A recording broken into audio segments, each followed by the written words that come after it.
Ay mga ka-viewers, may cabinet ka ba ngunit walang handle? Kung mahilig kang mag-DIY, tara, panoorin mo to.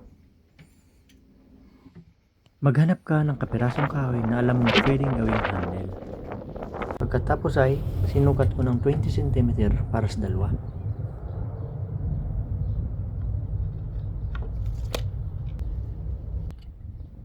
Nilagyan ko nga pala ng groove sa tigkabilang side para sa gamit ang framing. Sinabay ko na rin ang ibabaw na bilugin para magandang tingnan.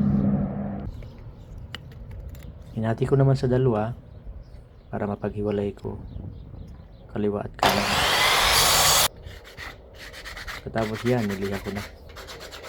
Nang naliha ko, kakabit ko na.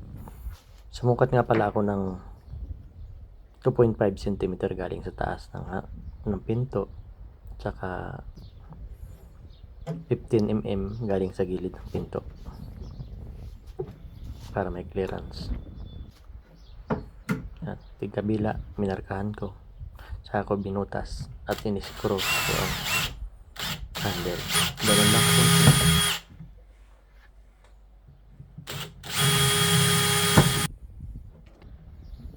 Sinawakan ko, saka ko in-screw. Yun na, pwede nang gamitin.